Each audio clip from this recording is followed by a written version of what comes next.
The crystal wine glass hit the edge of the table with a sharp, deliberate clink before tipping over, deep red liquid spilling across the white linen like a stain that didn't belong there.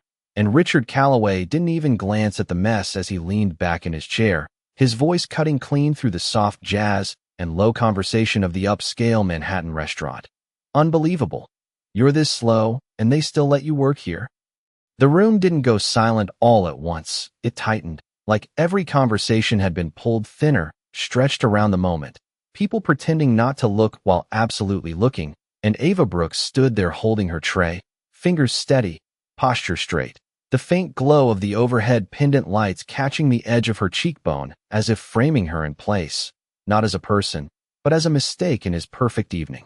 He gestured lazily toward the spill without urgency, without anger even, just entitlement. Well, are you waiting for someone else to clean it? A couple at the next table paused mid-bite. A man near the bar lowered his glass, and somewhere behind the kitchen doors a plate shattered. But out here, everything felt contained, polished, controlled, except for the tension pressing against Ava's chest like air before a storm. She stepped forward, slow but precise, setting the tray down with care, not rushing, not apologizing yet, her eyes lowering briefly to the table, taking in every detail, the angle of the glass, the pattern of the spill, the reflection of the chandelier in the liquid, as if she were memorizing it rather than reacting to it. Richard let out a short laugh under his breath, shaking his head. This is exactly what I mean. No urgency, no awareness, just slow.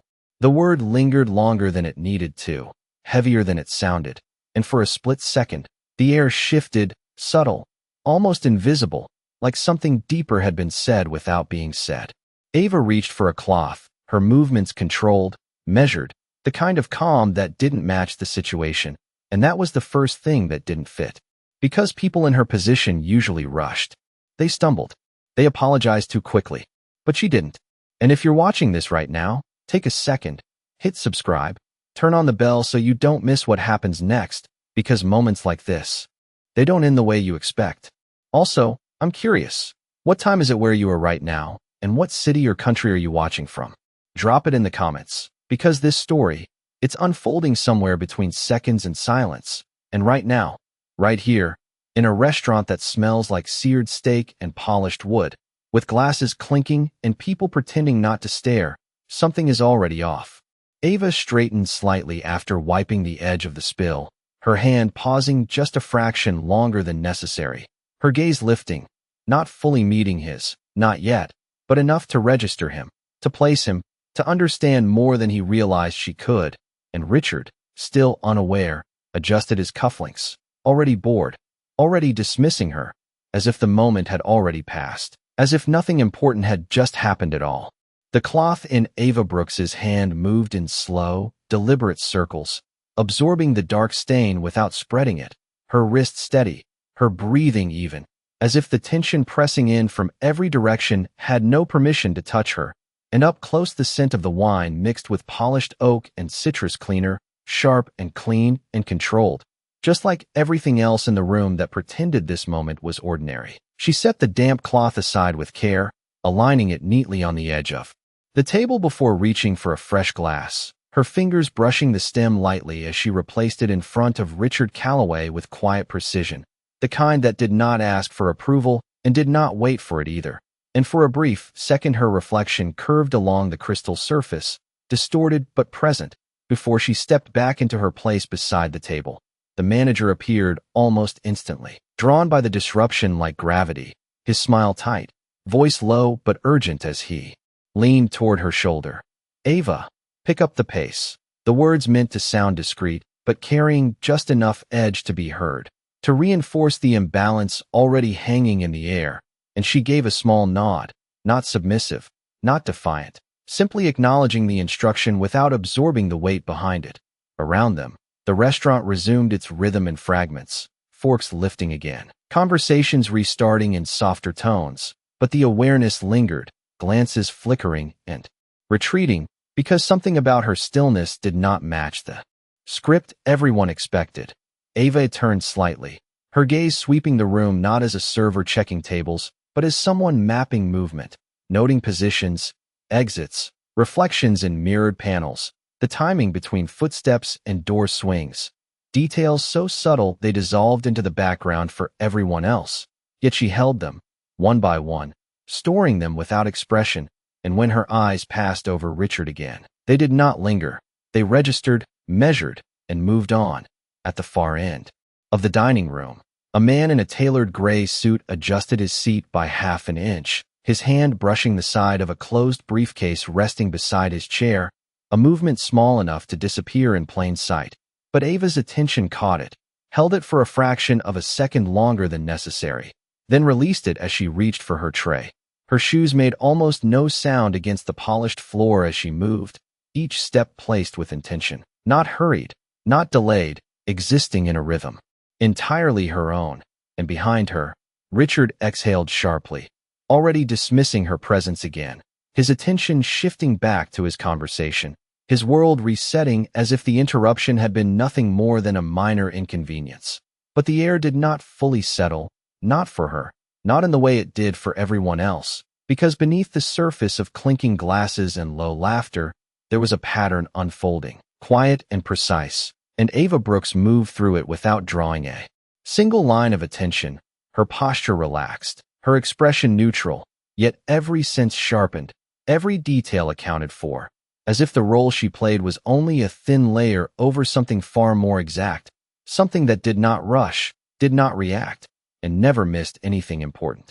The rhythm of the restaurant tightened again as Ava Brooks returned to the service station, the soft hum of conversation blending with the low clink of silverware. But beneath that polished surface, something subtle had shifted, something that did not belong to the world of menus and reservations. And she felt it the way a person feels a change in air pressure before a storm, quiet but undeniable.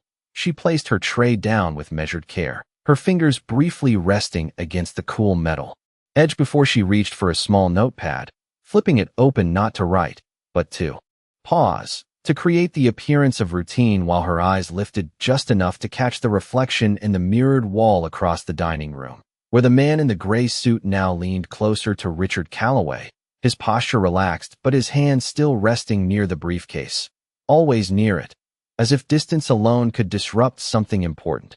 Richard's voice carried in fragments, confident, dismissive, the tone of a man used to being heard without needing to listen, and Ava did not need the full sentences, only the rhythm, the spacing between words, the way the gray-suited man responded with fewer movements, fewer gestures, conserving everything except attention. And that was what marked him, not wealth, not status, but control. A server passed beside her, brushing her elbow lightly, muttering an apology under his breath, and she nodded without looking, already stepping back in emotion, lifting the tray again as if returning to her assigned path.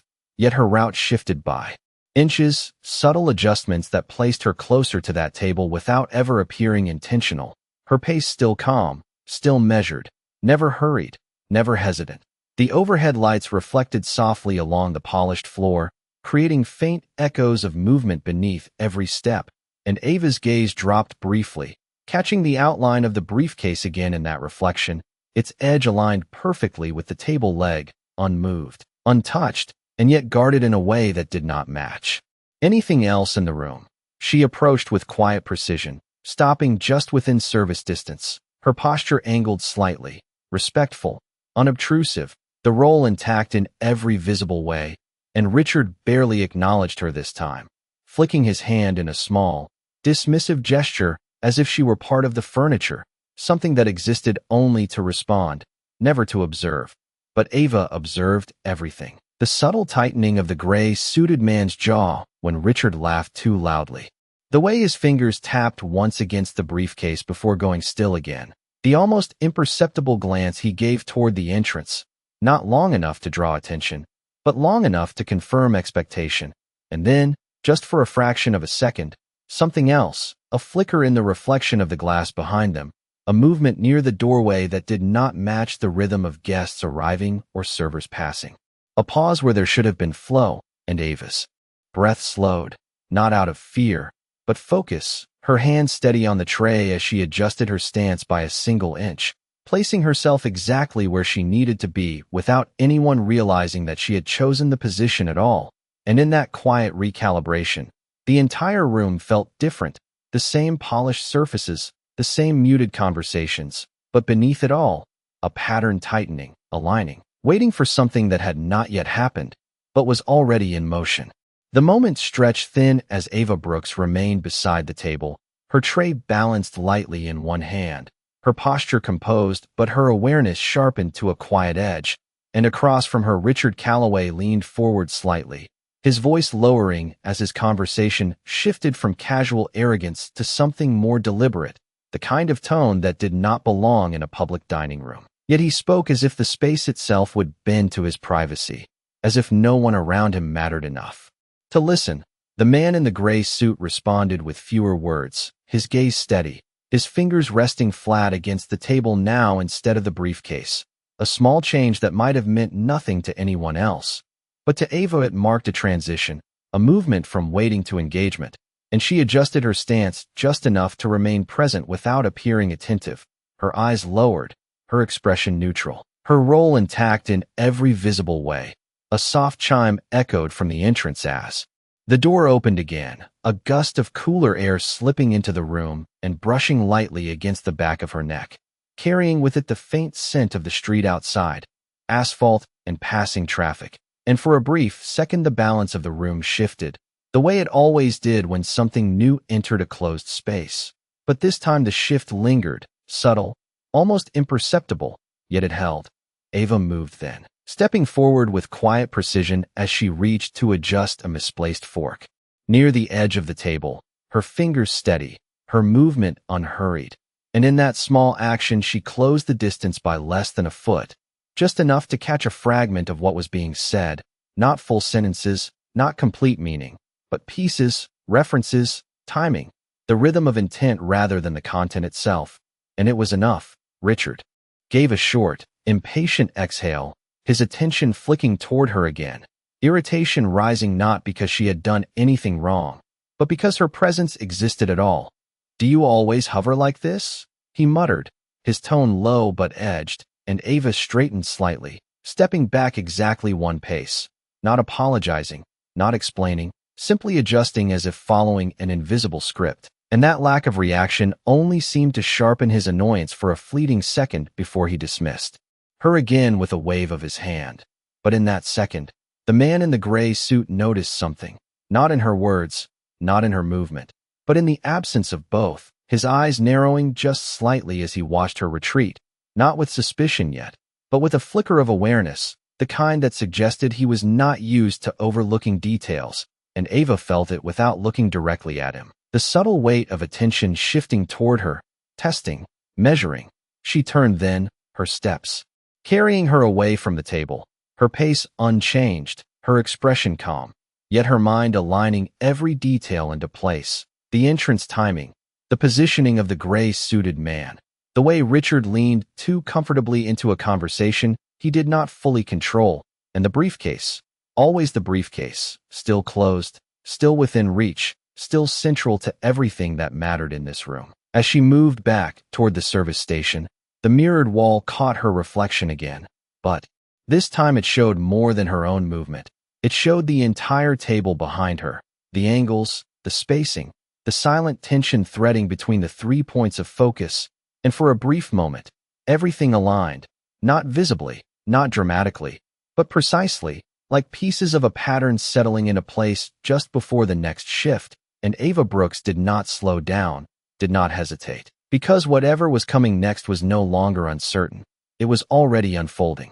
The tension that had been quietly building finally found its edge when Ava Brooks returned once more to the table, her tray now carrying a fresh bottle of sparkling water, condensation sliding slowly down the glass and catching the light like tiny moving reflections. And as she reached forward to pour, her hand paused for just a fraction of a second, not hesitation, but calculation, because in the mirrored wall behind Richard Calloway, the entrance had shifted again, 2 figures now standing just inside the doorway, not moving forward, not scanning like guests, but holding position with a stillness that did not belong to the flow of the restaurant. She tilted the bottle carefully, the soft sound of water filling the glass breaking the surface calm, and Richard exhaled sharply, irritation returning as if it had been waiting for a reason. "Do you need a lesson in pouring water too?" he said, louder this time, his voice carrying beyond the table, drawing attention again, not because of what he said, but because of how easily he chose to say it. Ava did not respond, her focus on the glass, the level of the water, the angle of the pour, every movement precise, controlled, and that absence of reaction only seemed to provoke him further, his chair shifting slightly as he leaned back, spreading his arms along the edge of the table as if claiming more space than he needed. "You people always move like the world owes you extra time," he added, the words landing heavier than before, and this time the surrounding tables did not pretend not to hear, the silence pressing in tighter, more aware, more uncomfortable. The manager hesitated near the service station, watching but not stepping in, caught between protecting the image of the restaurant and avoiding confrontation with a man like Richard. And Ava remained still for a brief second after setting the bottle down, her fingers releasing it gently, her posture unchanged, but inside, every detail aligned with sudden clarity. The positioning of the two figures at the entrance, the shift in the gray-suited man's posture as his hand moved closer to the briefcase again, the way his eyes flicked once toward the door and then back to Richard, faster this time, sharper, as if something had moved from expectation to urgency. Richard misread the silence completely, mistaking control for submission, and he gave a short, dismissive laugh. "Look at me when I am talking to you," he said, tapping the table once with his fingers, not aggressively, but with the casual authority of someone who had never been challenged, and slowly, deliberately, Ava lifted her gaze, not rushed, not defiant, just steady, her eyes meeting his for the first time in a way that did not match the role she was supposed to play, and, for a fraction of a second, something shifted in his expression, not understanding, not recognition, but a faint disruption, like a thought that did not fully form. Behind him, the mirrored wall caught everything at once, the two figures at the entrance beginning to move, the gray-suited man's shoulders tightening almost imperceptibly, the briefcase now no longer just an object, but the center of something unfolding. And Ava stood there in perfect stillness, the noise of the restaurant fading into the background, every sound dulling except the quiet alignment of timing, position, and choice. And in that suspended moment, it became clear that what had looked like humiliation was never the full story, and what Richard believed he controlled had already begun to slip beyond his reach. For a moment, everything slowed down to something almost weightless, like the air itself had thickened, and Ava Brooks did not move, her gaze steady on Richard Calloway, her expression calm in a way that no longer felt passive but intentional, as if she had stepped out of the role he had assigned her without announcing it. And the silence that followed was not empty, it was charged, filled with the quiet awareness of everyone who had heard his words and now waited, unsure why the moment had not already ended. The soft hum of the restaurant faded into the background, replaced by smaller details, the faint ticking of a wall clock near the bar, the low hiss of a passing espresso machine, the distant murmur of traffic filtering through the glass doors, all of it grounding the space, while something unseen shifted beneath it. Ava lowered her gaze slowly, not in submission, but in focus, her hand reaching for the edge of the table as if to steady a glass, her fingers brushing the polished surface, and for the briefest second, her thumb pressed lightly against the underside where no one could see, a movement so small it disappeared into the natural rhythm of service, yet it completed something, a quiet action with no visible result.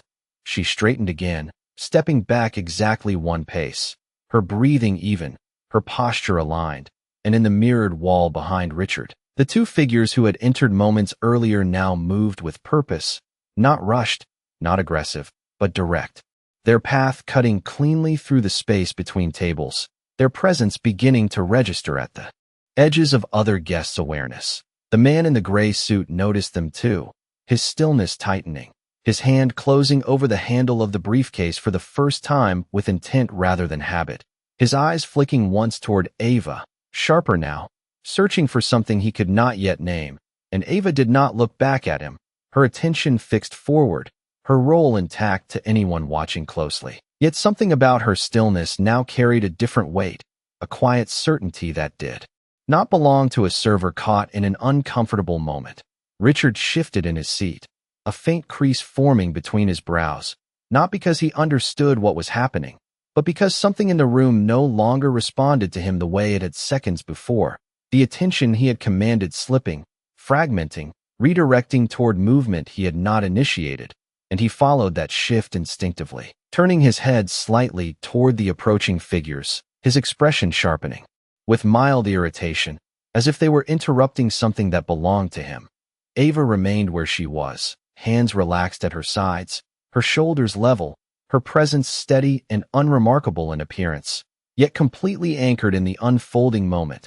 And as the distance between the entrance and the table closed, the alignment became complete, timing, position, awareness, all converging without a single raised voice, without a single abrupt motion, just a quiet transition from one reality into another.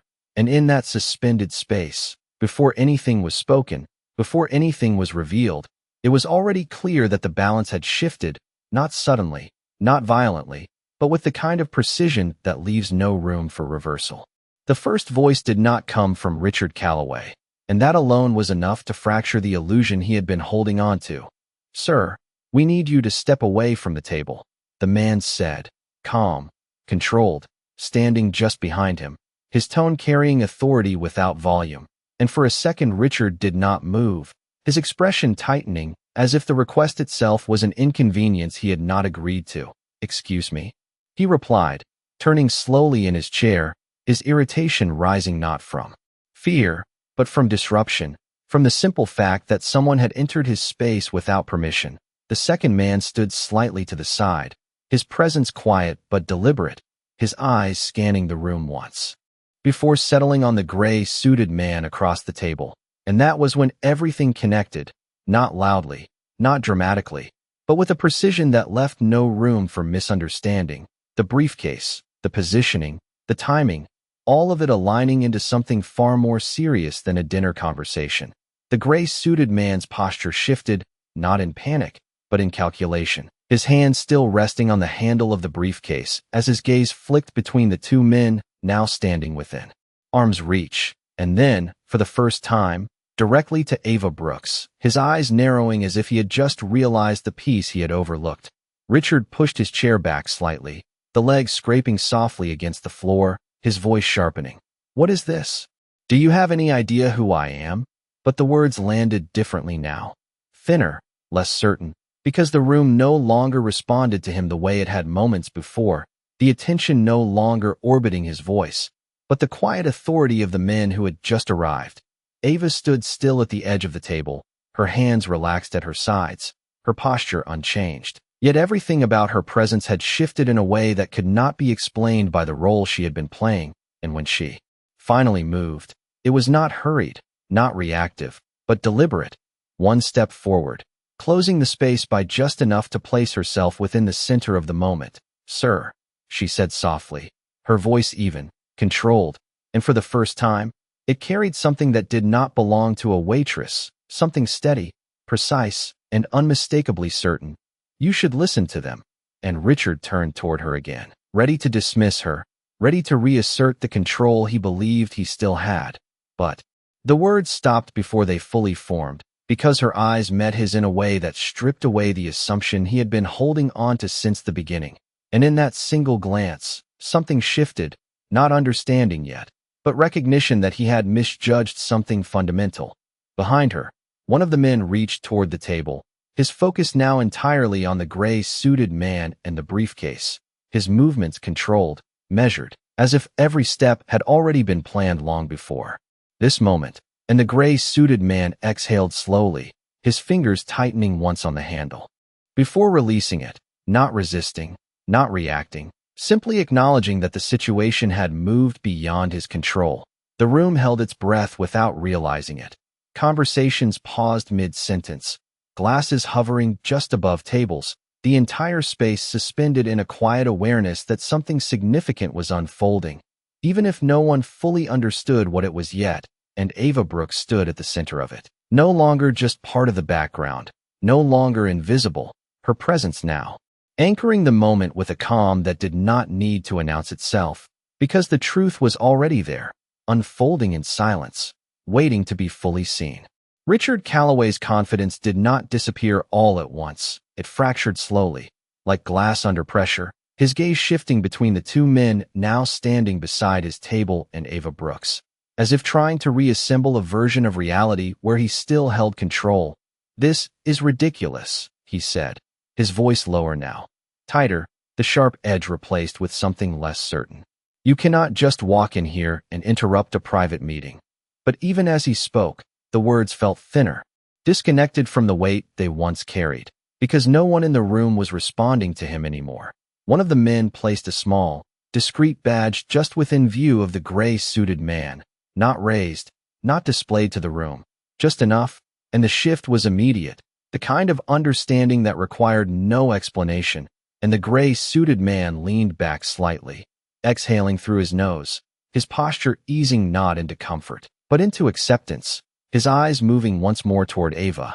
And this time there was no confusion, only clarity, the recognition of someone who had been outplayed without ever seeing the full board. Ava stepped forward then, just one pace, her movement quiet but definitive, and the subtle details that had once marked her as part of the background now aligned into something else entirely.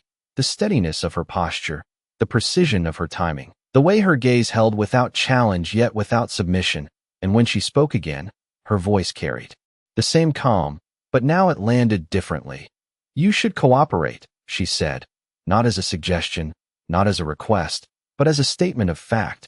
Richard looked at her, really looked this time, his eyes narrowing as he searched for the version of her he had dismissed only minutes ago. But it was no longer there, replaced by something he could not easily define, something that did not fit into the hierarchy he understood, and for a brief second, the realization surfaced, not fully formed, but enough to unsettle him.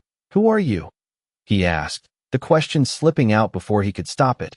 Ava did not answer immediately, the silence stretching just long enough to let the question settle in the space between them and behind her. The man nearest the table reached for the briefcase with controlled precision, opening it just enough to confirm what needed to be confirmed, his movements careful, measured, and the gray-suited man did not resist, his hands now resting flat against the table, his attention fixed forward, as if the outcome had already been decided long before this moment.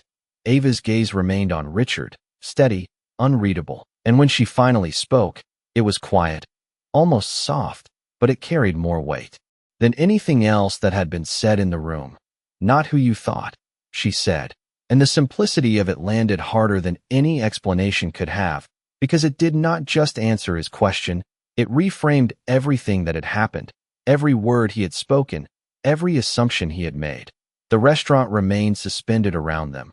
Conversations halted, movement slowed, the polished environment now holding something far more real than the performance it usually maintained. And Richard sat there, his posture no longer relaxed, his certainty no longer intact, as the balance he had relied on shifted completely out of his reach, not taken from him abruptly, but revealed to have never belonged to him at all. The movement ended without spectacle, without raised voices or sudden chaos. Just a quiet shift as the two men guided the gray-suited figure away from the table with calm authority, their presence steady, their steps measured, and the briefcase no longer resting where it had been, its absence leaving behind a space that felt heavier than the object itself ever had. The restaurant slowly exhaled, conversations returning in fragments, glasses meeting tabletops again, the soft rhythm of normalcy, rebuilding itself piece by piece, as if the moment had been a ripple passing through a surface that now worked to smooth itself out. But not everything reset the same way. Richard Calloway remained seated, his posture no longer expansive, his hands resting closer to himself, his gaze fixed not on the departing figures, but on the space where Ava Brooks still stood. And for the first time that evening, there was no dismissal in his expression, no casual superiority, only a quiet, unsettled recognition that something fundamental had shifted beyond his understanding. Ava did not move immediately, her presence still, composed, her role no longer needed yet not fully discarded, as if she existed in the space between two identities for just a moment longer. And then she reached up, her hand brushing lightly against the collar of her uniform, adjusting it with a small, precise motion, one that revealed nothing to anyone not looking closely, yet marked a transition all the same. The manager hovered near the edge of the dining room, uncertain, his earlier urgency replaced by confusion, unsure whether to approach her, to apologize, or to pretend that nothing had happened at all. And, in the end, he chose stillness, like everyone else who had witnessed something they could not fully explain. Richard shifted slightly in his chair, the faint sound of fabric against leather breaking the quiet around him. And when he spoke, his voice was different, lower, stripped of the sharp edge it had carried before. "I did not know," he said, the words simple, almost insufficient, but honest in a way that his earlier confidence had not been, and Ava turned her head just enough to acknowledge him, her gaze meeting his one final time, not with judgment, not with triumph, but with a calm that held no need for either. "No," she replied softly, and there was no accusation in it, no weight added beyond the truth itself, just a quiet confirmation of everything that had already unfolded, and that was enough. She stepped back then, her movements smooth, unhurried, the tray still resting where she had left it, the tools of her role now just objects again, and as she turned, the overhead lights caught her reflection once more in the mirrored wall, but this time it did not distort her. It clarified her, aligning her image with something more defined, something that had always been there beneath the surface. She walked toward the service corridor without looking back, her steps steady, blending once again into the rhythm of the space, yet no longer invisible. Not in the way she had been before, and as the door at the back of the restaurant opened briefly to let her pass, a faint wash of cooler air slipped through, carrying the distant sound of the city beyond, traffic moving, lights shifting, the world continuing forward without pause. Behind her, Richard remained where he was, the noise of the restaurant returning around him, but no longer centered on him, no longer shaped by him. And in that quiet displacement, he sat with the realization not of what he had lost, but of what he had never truly held, while somewhere beyond the walls of polished wood and controlled light, Ava Brooks moved forward into a world where roles were chosen, not assigned, and where silence carried more power than anything he had tried to command. If this story stayed with you, go ahead and subscribe and turn on notifications. In the next video, I will talk about the story Billionaire mocked. I'll give you $100,000 if you serve me in Chinese, but the black waitress spoke 9 languages. See you in the next video. Thank you for watching.